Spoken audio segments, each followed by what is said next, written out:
Bonjour chers abonnés du Petit Ballon, nous avons aujourd'hui, encore une fois, exceptionnellement, notre grand et maître sommelier, Jean-Michel Deluc. Bonjour. Oui, c'est à peu près ça, un maître.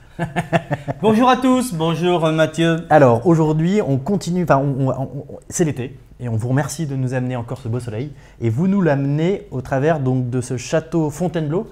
Donc château Fontainebleau, c'est quoi? C'est en banlieue parisienne ou ça n'a rien à voir? On pourrait très bien boire du château de Fontainebleau dans le château de Fontainebleau, dans la salle François Ier qui est magnifique.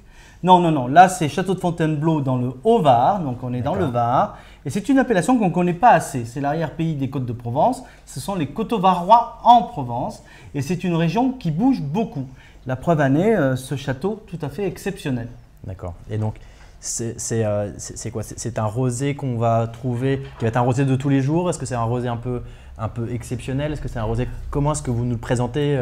Alors, je n'ai pas regardé l'appellation par exemple, quand on a dégusté le rosé, et d'ailleurs il y a une anecdote là-dessus parce que si tu te souviens, l'année dernière on l'avait dégusté ce vin-là, on n'avait pas pu le faire parce qu'il n'y avait pas beaucoup de quantité, on est arrivé un peu trop tard. Cette année il était dans le challenge et là il est arrivé premier. Et effectivement, là, on a pu se rattraper à temps. Et je suis heureux de présenter ce château parce que j'avais trouvé un côté féminin, racé, classe incroyable. Et ce millésime 2014, on retrouve ça tout à fait. Bon. Donc, c'est un rosé de Cinsault et de Grenache. Donc, deux cépages qui se prêtent bien à faire des grands rosés. Vous mettez le vin à la bouche. Allez-y. Servez donc nous pour qu'on puisse voir à quelle couleur il a. Alors, c'est une couleur un petit peu à la mode. C'est du pressurage direct. C'est-à-dire que les raisins rouges sont pressés très lentement, juste le temps pour le jus de prendre un petit peu de couleur. Et donc ça donne cette couleur, léger, ouais. Ça donne cette couleur rosée, pâle, avec des reflets argentés, brillants, scintillants.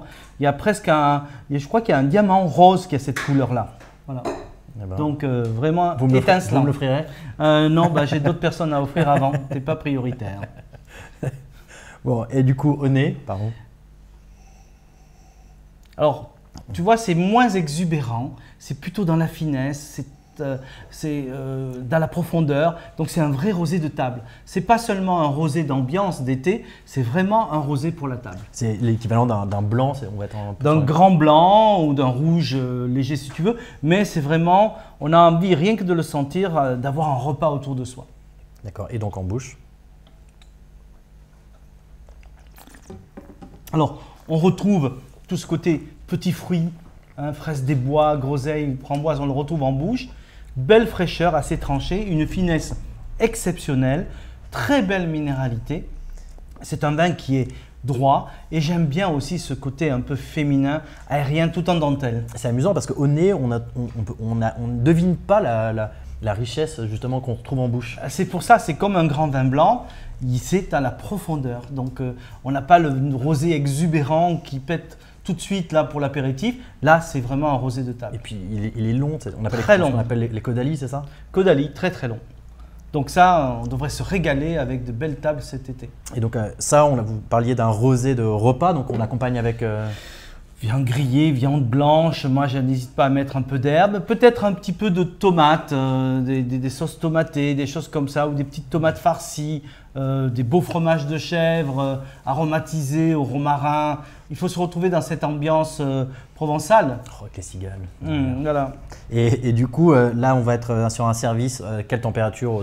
Alors 10-12, plutôt 10 en été, je dirais 12 années plus tard dans la saison, mais 10 en été pour vraiment apprécier le vin à 12 dans son verre, donc lorsqu'on le sert. D'accord, et d'ailleurs une petite question, est-ce que quand on sert du rosé comme ça, est-ce qu'il faut mettre un peu de glaçon, est-ce qu'il faut refroidir les verres au préalable ou c'est juste du… On est dans un pays démocrate, on fait ce qu'on veut, mais ça serait dommage de diluer le vin avec des glaçons. Alors si vous vraiment voulez faire des glaçons, faites des glaçons avec des grains de raisin ou des kumquats. Je fais ça aussi avec des kumquats et vous mettez ça dedans. Donc vous mettez vos kumquats au congélateur et vous en servez comme glaçon. Je pensais juste en fait rafraîchir le verre avec… Ah ben faites en sorte que votre rosé soit prêt. De toute façon en été il faut avoir toujours une bouteille de rosé au frais. Bon et donc château de Fontainebleau pour revenir à lui. Donc on le garde combien de temps? On le boit dans l'année? Alors c'est un rosé qui est un peu plus structuré que la moyenne. Donc c'est un vin qu'on peut garder 2 ans sans aucun souci. Mais moi je l'aime bien sur ce côté un petit peu friand, croquant, là, ce côté raisin frais aujourd'hui. Très bien. Et merci beaucoup pour cette belle découverte. Bon été à tous. Bon été à tous. À très bientôt. Au revoir.